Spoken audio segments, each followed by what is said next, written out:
font des bestiaux sur la paille, à 6 jambes croisées, bien calées, dans le coin le plus éloigné de cette porte grande ouverte. Alors j'ai découvert Aristide à l'occasion d'une étude que j'ai faite sur la fabrication du papier, parce que je suis branché papier, typo, images et tout ça depuis très longtemps. Et en enquêtant, je suis donc tombé sur ce personnage, Aristide Bergès, fils d'industriel de la papeterie ariégeois, qui s'est enfui de chez ses parents pour mener à bien sa carrière d'ingénieur. Et il a inventé l'électricité hydraulique. Il a même appelé ce concept la houille blanche. Au passage d'un train, mais les âmes transportées, oscillantes et qui vibrent l'une contre l'autre. Je me suis rendu compte qu'au pied des Pyrénées ariégeoises, il y avait des fées qu'on appelle les hadas, et qui, entre autres particularités, à part qu'elles ont les pieds palmés bien sûr, mais sinon elles confient des secrets aux hommes. Et donc j'en ai conclu qu'Aristide Bergès avait rencontré une fée, ni plus ni moins que la fée électricité. Et là ça commence vraiment à me passionner. Naturel, pour laisser de la place aux nuages précieux. Il y a quelque chose que de l'ordre du conte de fées, puisque cette histoire est basée sur des faits réels. Donc j'y vois de plus en plus le conte de fées, et avec autant la beauté et la catastrophe qui vont avec les fées. Et ce récit qui raconte cet homme qui au-delà de l'amour, va rencontrer le génie et qui va tout perdre. Ça me parle de la vanité humaine, ça me parle d'âme nature, bien sûr. Dans le coin le plus éloigné de cette porte grande ouverte. Autre chose qui m'intéresse beaucoup, c'est cette notion justement d'électricité hydraulique. Quand j'étais petit, c'était le top du top de l'énergie propre, quoi. Sauf qu'après on a fait des études, avec le recul, on s'est rendu compte des catastrophes écologiques que ça pouvait être. Donc il y a toute cette problématique-là qui, au fur et à mesure de l'écriture du spectacle, s'est avérée de plus en plus actuelle. Et en fait, à la fin, je me suis rendu compte que j'étais pile dedans. Tout le monde est au courant qu'on aura bientôt plus de flotte.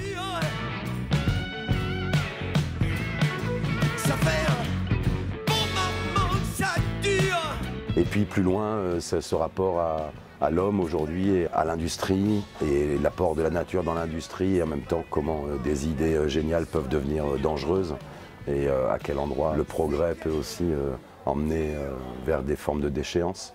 Et donc c'est ce qui était aussi l'enjeu aujourd'hui, c'est d'arriver à mettre tous ces paramètres ensemble.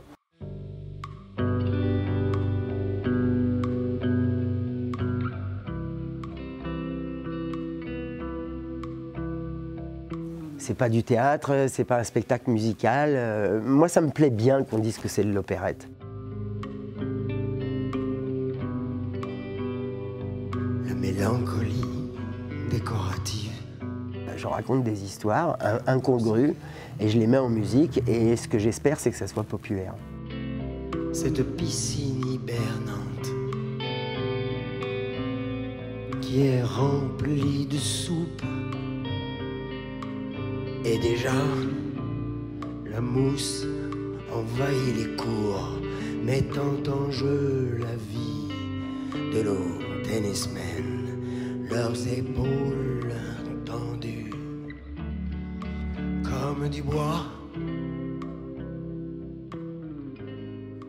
La semaine qui vient de passer, c'était d'arriver à mettre en forme ces idées, j'allais dire théâtrales, puisque Eric est quand même aussi un acteur, à l'endroit où il incarne énormément et il traverse énormément d'émotions dans son récit. Et là, en fait, on se retrouve avec des chansons qui narrent une histoire. Mon ennemi, enflammé dans cette belle caisse en bois. On s'est retrouvé chez Arthur Ferrari, donc à Montcuq, dans le studio de Nino Ferrer, pour faire des re-re, pour garder des choses qui avaient été faites et puis en remplacer d'autres parce que ça avait été enregistré de manière tellement artisanale qu'il fallait quand même remettre un petit peu de propreté là-dedans. Au final, on a terminé chez le formidable Serge Faubert à Toulouse pour mixer tout ça, et puis lui a pu rajouter sa patte. La musique qu'écrit Pascal à partir de mes textes, c'est du cousu main, c'est fait sur mesure. Pascal a une compréhension du texte qui est très profonde et qui lui permet donc de composer les musiques qui vont pile poil avec ce que je raconte. Et puis ça fait maintenant un bon moment que ça dure.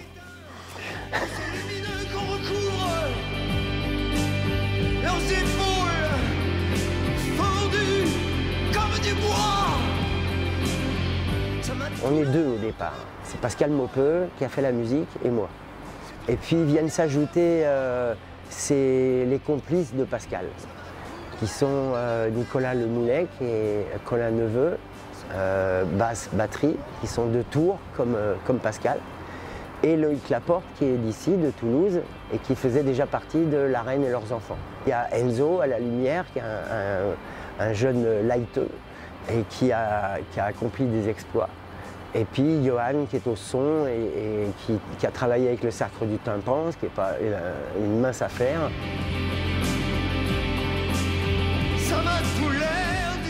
Le chargé de projet m'a dit « Et pourquoi tu ne bosserais pas avec Garnouze ?» J'ai eu un temps d'arrêt. Garnouze, je le connais par cœur. Et je me suis dit « Mais oui, c'est la bonne idée ». Et je suis très content que celui qui pose un regard de l'extérieur sur ce spectacle, ce soit un gars qui fait de la rue. Dans la rue, il faut absolument choper l'attention tout de suite et il ne faut plus la lâcher. Et moi, c'est ce que j'avais besoin pour ce spectacle. Tu peux toujours cavaler, toujours galoper, tu peux. J'aime bien raconter des histoires et mettre en jeu toutes les disciplines que j'ai fréquentées. Le chant, la danse, la musique, l'écriture. En plus, là, il y a de la peinture, il y a du dessin. Il y a du décor, il y a de la lumière. Le but, c'est de faire un spectacle total, un spectacle vivant et total.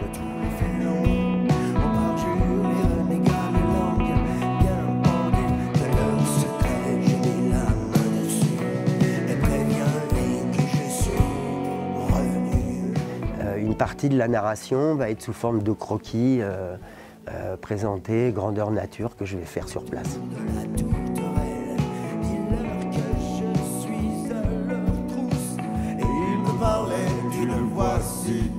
Ce geste-là, au milieu d'un spectacle qui est quand même assez rock'n'roll, quoi, assez puissant, ça correspond à des séquences de 3-4 minutes de calme.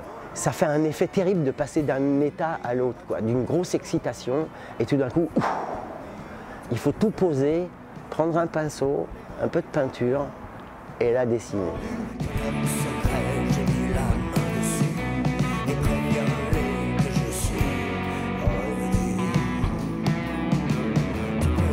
C'est très hybride, peut-être comme l'effet, quoi. C'est palmé, c'est une œuvre au pied palmé. C'est un assemblement d'art divers. Des fois, le problème de la sémantique, même si l'orthographe n'est pas la science des mules, ça cloisonne. Faut-il cloisonner, hein? Il est peut-être ce spectacle, il parle d'eau et d'ondes et de mousse et de lichen, alors je crois qu'il est tout ça à la fois.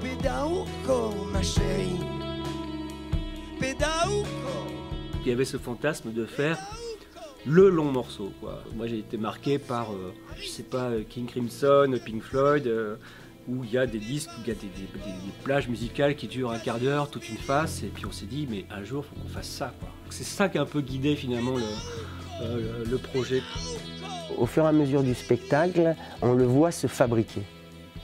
Il y a des éléments épars, on comprend qu'il y a une logique, il y a des morceaux de narration, on en apprend un peu plus sur Aristide Bergès. Et après, tous ces éléments vont s'imbriquer les uns les autres pour donner ce fameux morceau qui s'intitule « Les faits réels ». Et là, tout le monde devrait comprendre, normalement.